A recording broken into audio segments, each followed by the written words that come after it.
From the Library of Congress in Washington, D.C.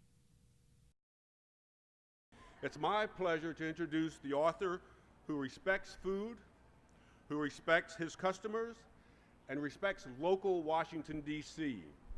Spike Mendelsohn has written the Good Stuff Cookbook. It's as warm and friendly, family-friendly as his restaurants. So please welcome to the National Book Festival, Spike Mendelsohn.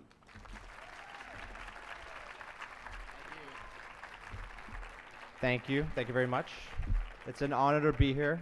You know, if you asked me a couple years ago if I thought I'd be up here being presented as an author, I'd probably say, no. You know, I'm a chef at heart, and you know, I've been very lucky in the past couple years. For those who don't know, I obviously filmed a reality TV show called Top Chef. Are there any Top Chef fans out there? Woo! You know, we have an all-star season we just got done filming, so that was really exciting. I just got back yesterday from New York. It was really, really intense, and it should be a great season for you guys. But you know, after filming the show, I wanted to open up a restaurant that you know, was very fast casual and kind of you know, gave back that watched the show. So I didn't really want to open up a fine dining restaurant with, you know, tasting menus and you know, 20 seats. I really want to open up a restaurant that I can kind of invite everybody in and focusing on classic American food and you know, just doing it really, really well, like taking the hamburger and just making it something a little bit healthier to eat, something really super fresh, and you know, with a lot of luck and a great location on Capitol Hill, you know, we did that. We opened up Good Stuff Eatery about 2.5 years ago. You know, for how many people have been there? Yeah? Woo! That's only half of you, so the other half of you, I expect you to walk up the hill a little later and check the place out.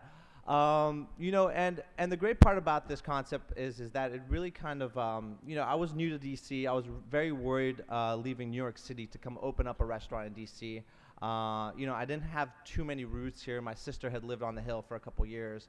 But the greatest thing about DC and Capitol Hill especially is the sense of community I've developed over the last 2.5 years. And it's home.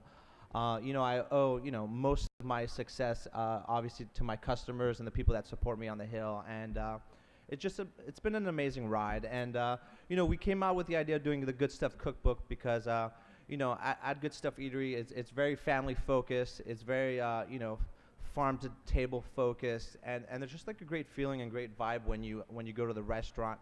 And I kind of just want to share that with everybody, and then have a chance to come to DC and come to the restaurant. And that's why we came out with the Good Stuff Cookbook. So, you know, it's the whole entire menu of Good Stuff plus, you know, another 150 recipes. The great thing about the book is I draw, you know, inspiration from a lot of my friends, and you see that there's a lot of recipes there that to it. And I think that's the greatest thing about the book. And you know, it's also it's very, you know, the cookbook that we came out with was very easy to shop for. It's like any of you can find any of these ingredients at any local supermarket, and you know, at a minimal price, and just come up with a great fun meal. And you know, the most important thing about the book is to get people involved, invite friends over, and you know, for everyone's hands to get dirty. So you know, we're really happy with the Good Stuff Cookbook, and now I'm an author, so I could check that one off on my list.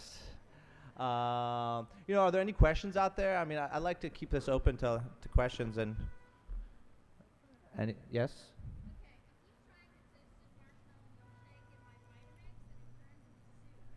It turns into soup. I'm so happy you asked me that question.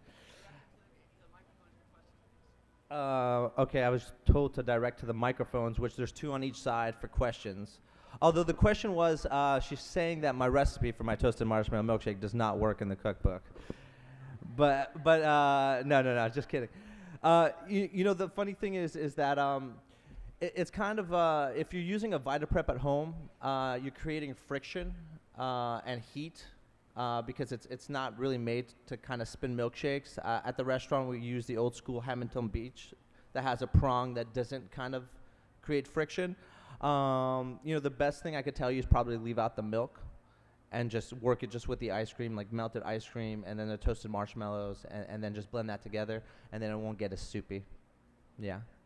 Okay.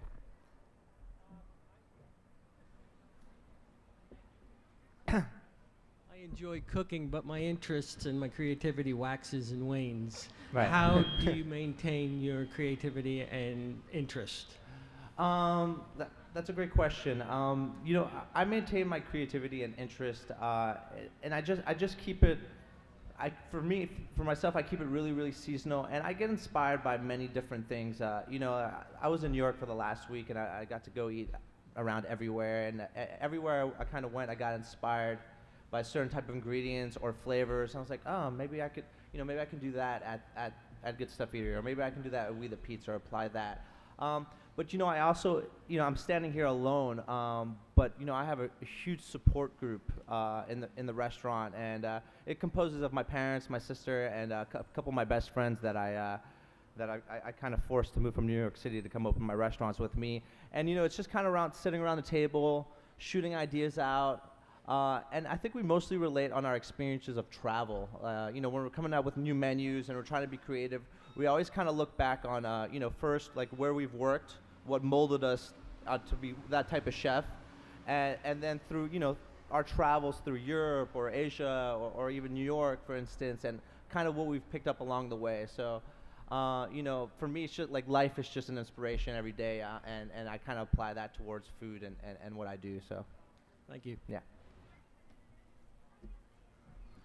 Where's the hat? The hat. I have to ditch the hat. I'm trying to grow out my hair a little bit. I hope it looks good. I don't know. It's I've been wearing a hat straight for maybe about 2.5 years, and I just went on the All-Star show, and I kind of wanted to mold myself out of the hat because I do get that question a lot. But I still have plenty of fedoras, and I will be wearing throughout my life. But I just feel like I need my head to breathe a little bit these days. So I got a lot going on. I'm embarrassed I haven't been to your restaurant yet, but I've read all about it. And can you talk a little bit about the meat that you use? Sure. Do you get it locally? And Yeah, absolutely. So, we get everything at Good Stuff within 100 miles. Our meat's out of a farm in Virginia. It's grass-fed. I have that's the greatest thing here also for me, and I think I owe a lot of my success to it, is that I have really great relationship with all my farmers and my purveyors and people that supply me the food. We're not buying cheap things. So, they really allow me to work on the prices of the food that I get from them, and then so I can offer something reasonably priced for the clientele. So, and my meat's my own blend. I spent maybe about 3 months traveling different farms, visiting different butchers, and kind of creating my own meat. It's a little bit of short rib chuck and sirloin. It's about a 75% to 25% fat. And it's uniquely ours. So, I really enjoyed it. I think it's tasty. I think it's got great flavor. The most important thing to me about our meat is that you can just really apply salt and pepper to it, give it a really nice sear, proper cooking technique, and it's just delicious. I'm not one of the guys that likes, folding shallots or butter or blue cheese into the meat or any kind of that, sauteing onions. It's just a personal preference, but our meat comes from Virginia. Which way am I going here? All right. Hi, I actually work at the Library of Congress, and we go to Good Stuff. Me and my coworker go to Good Stuff, Sure. and We the Pizza almost every day or twice a week. We the Pizza. Have you guys heard about We the Pizza yet? No? Okay. And my question is, when we walk in there, it's blaring. I love your music selection, and it's like blaring Jay-Z and We the Pizza. And With the Pizza, yeah. Sure. And then in Good Stuff is a lot of R&B. What was the inspiration, or why did you choose to use that music? And Well, they're probably blazing Jay-Z because I haven't been there for a couple weeks. But oh, I just told him. no, I'm kidding. I just went to the Jay-Z concert. I love him. But the idea of well, for those who don't know, we just recently opened a new restaurant called We the Pizza about a month ago. It's focusing on New York style pizza, homemade gelato, homemade sodas. Again, encompassing like really fresh ingredients. And we do sell by the slice, which people seem to be really excited about on the Hill. But the great question about the music is that at Good Stuff we actually started with rock and roll, We play a little bit of reggae, and yeah, we play some R&B sometimes too. But I really think it's important to kind of set the ambiance of a restaurant. So when people walk in, they're getting an experience. Sometimes I get in trouble for how loud our music is if I don't control it. But I just feel like it just uplifts people and makes it interesting, and there's a great environment. We chose a different style of music for We the Pizza because it was my business partner, Michael Coletti, and I, and he's really into hip-hop. And we really wanted the store to be a little bit hipper than Good Stuff Eatery. Like, Good Stuff Eatery was a contemporary farmhouse. It was very homey. It was very family-oriented. We the Pizza is the same thing. It's really actually inspired a lot more by our charities and the work we do around the community. But we just wanted kind of a different feeling. Like, we just thought pizza was a little bit hipper than burgers. And Yeah, I love it. It's so much you love fun. it, yeah? Yeah, I love it, yeah. you get down when you Yeah, walk in? You're like, I actually do. I actually do. Cool. So yeah, thank you. Thank you. I'm a student at American University here in DC, and I'm taking an agriculture course, so I have kind of an academic question for you. Why is it important to eat locally and know where your food comes from? Because we're talking a lot about how we buy food in grocery stores and we don't necessarily know where it's from, and that's a major component of your restaurant. So why is that important, I guess? Well, see, I mean, first off, I think we've come a long way. From where we were maybe like 20 years ago.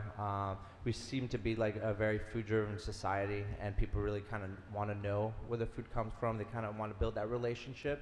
I think first and foremost, you have to support your local farmers and the people that grow these locally grown healthy foods.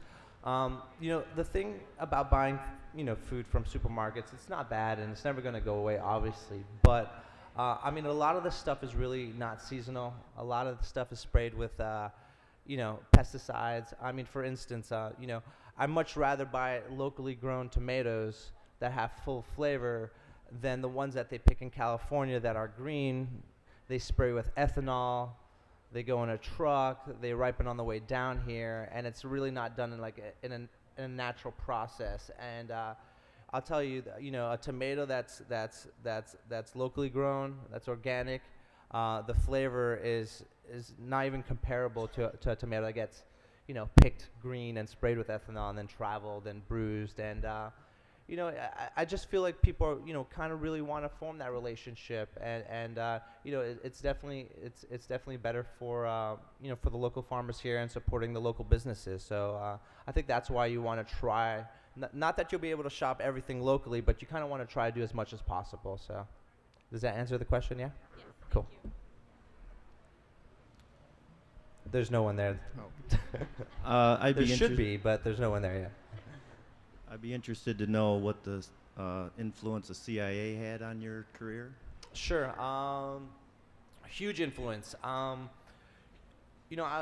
was kind of lucky. I was a kid growing up in the restaurant business. I come from a long line of restaurateurs from Montreal. My parents moved to Spain when I was 13 and had 16 restaurants in the World's Fair there. And I truly grew up in a restaurant family. I was dishwashing at 13 years old. I was a fry cook at 14. I worked all around the kitchen.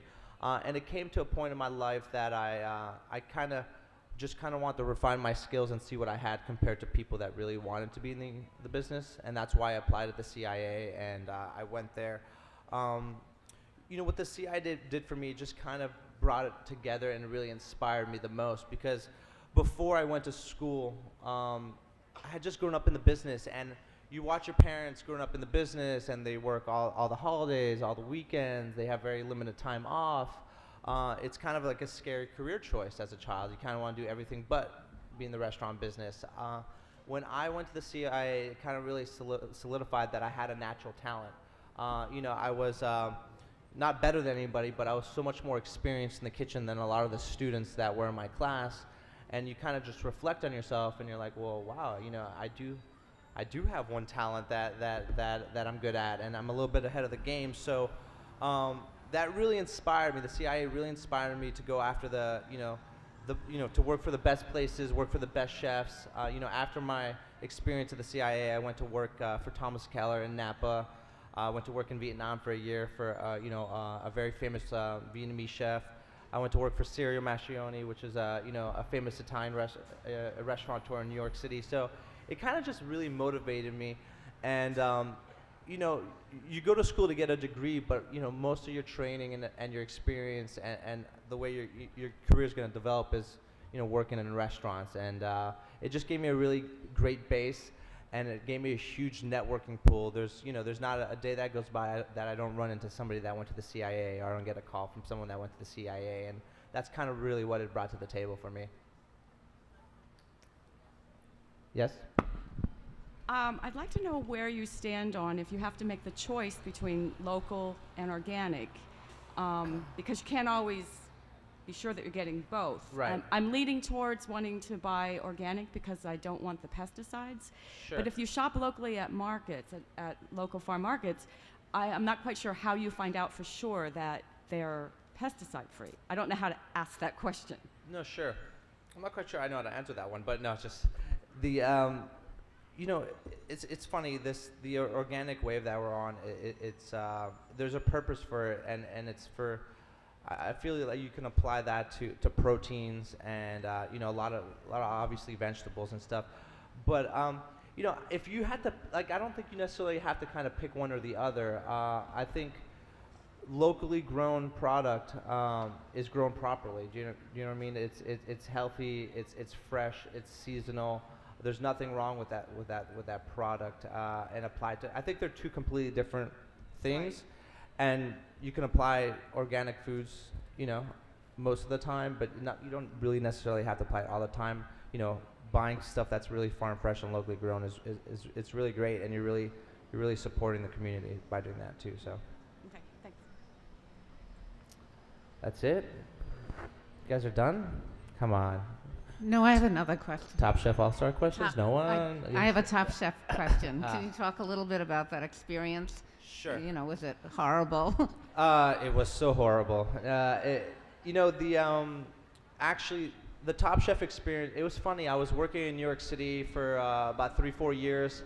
I had traveled across the world for my career, learned all sorts of different cuisines, and all of a sudden this reality TV show comes out, and a lot of my friends and family are telling me, like, oh my God, you have to do this show.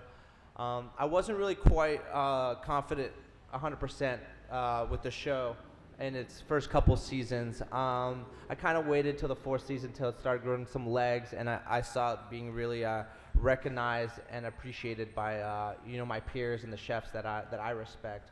But I mean, I could sit up here and tell you that show completely changed my life. It's funny that it took a reality show to kind of super launch me into like my career, but it did, and it's a great venue for any young aspiring chef that really want to make a name for himself.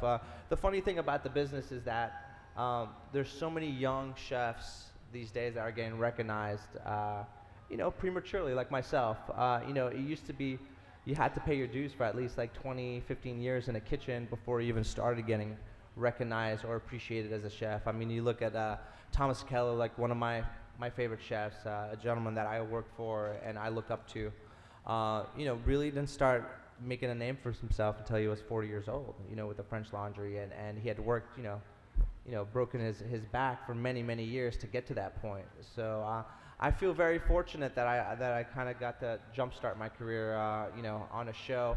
Also, it was just a smart way to do business. If I wanted to kind of market my restaurant and get a lot of publicity, I just kind of co-branded myself with Top Chef.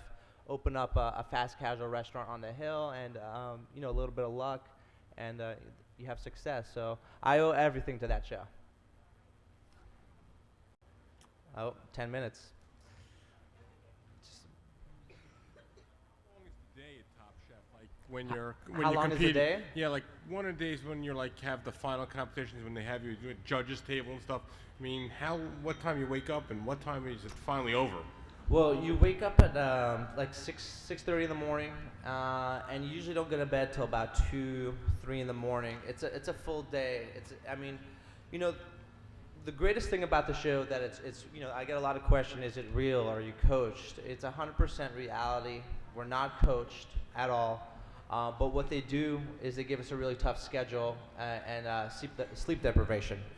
So it's, once you get started and you're in the competition, you're going at it, for as long as you last. The show itself probably takes about a month and a week to film, and that's before the finals.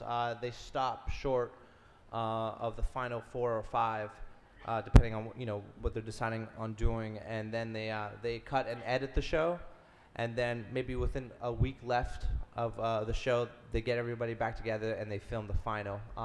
It's just for the sake of that. There's a lot of the bloggers out there and a lot of spoilers out there, and they don't want to kind of ruin the results. So. Okay, it's on. I'm sitting here thinking you must have started when you were 12 years old. Yes. So, what do you think you'll do in the future? Because you're so young now, and you've got a long life ahead. I'd like to get to the moon at some point or so. Okay. And open a restaurant. Right. Yeah. It's. I think that's a great thing about. That I'm lucky about my business that I could kind of keep it fresh, and I can kind of take on new projects and keep it interesting. I have Good Stuff Eatery and We the Pizza now in Capitol Hill. I'd be really happy to see a couple more Good Stuff Eateries open up across the United States.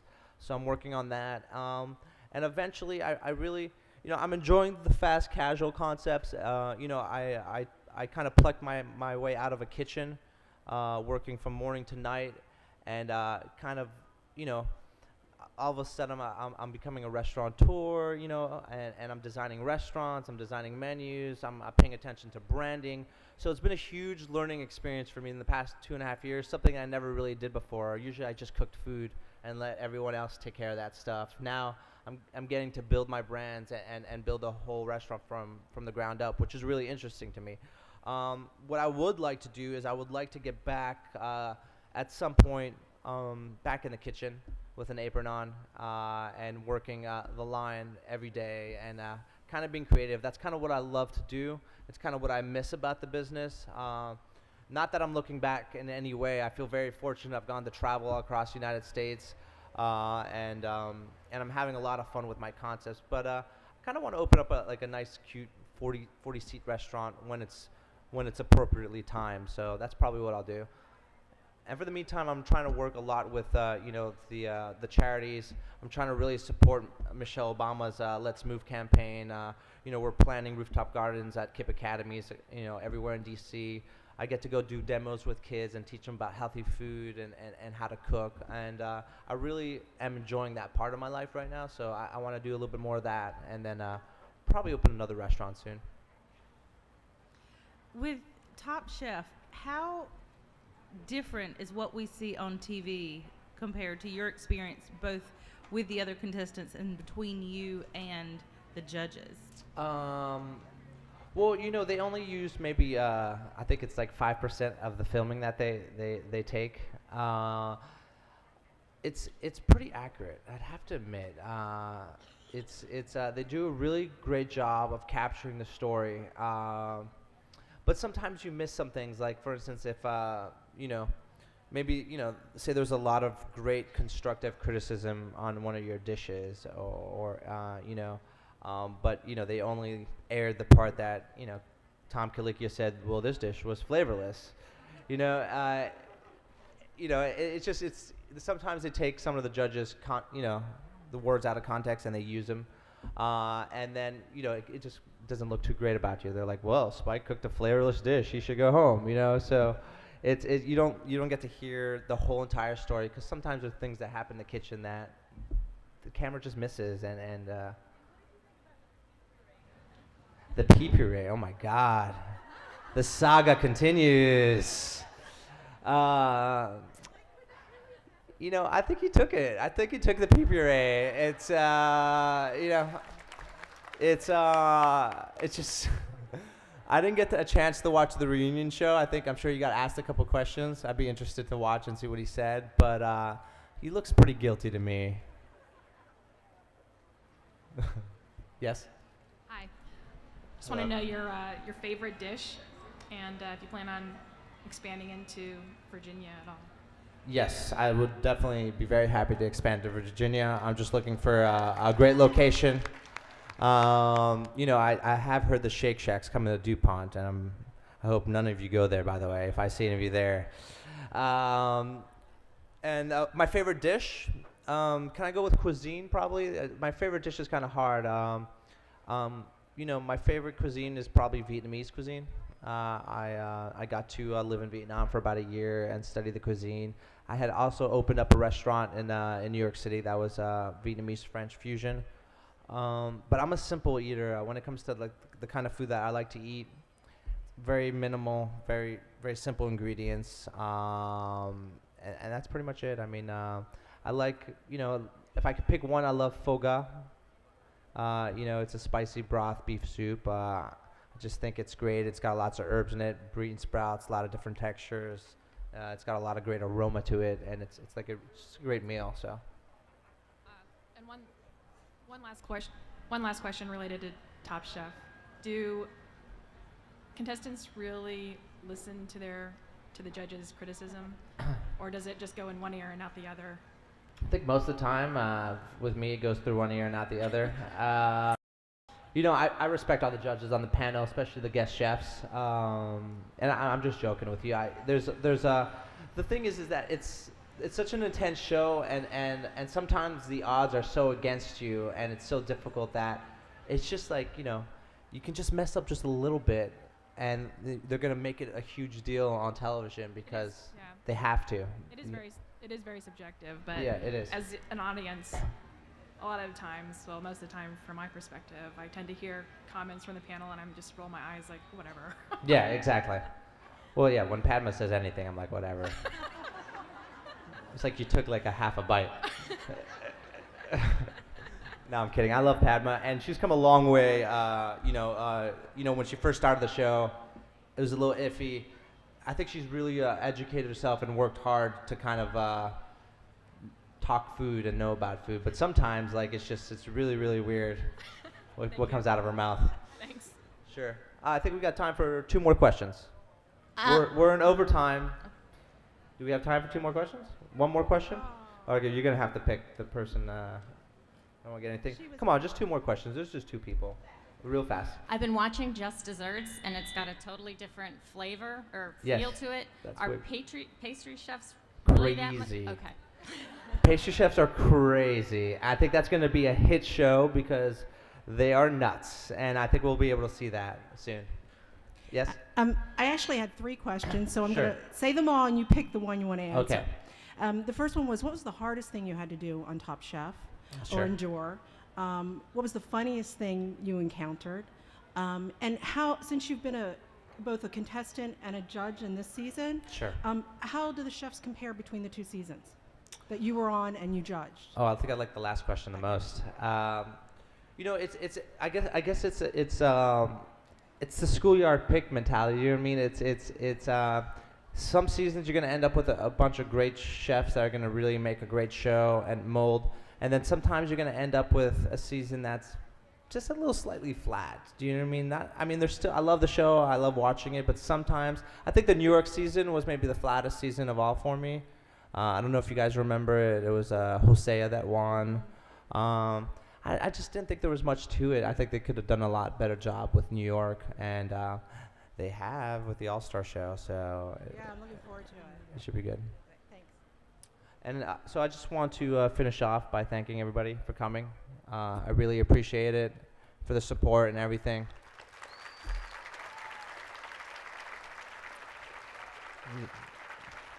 It's been an honor to be here. Thank you very much, Mary, for having me. And for those who haven't come to We the Pizza or Good Stuff Eatery, literally just follow these people right up the block, and you'll end up there. Thank you.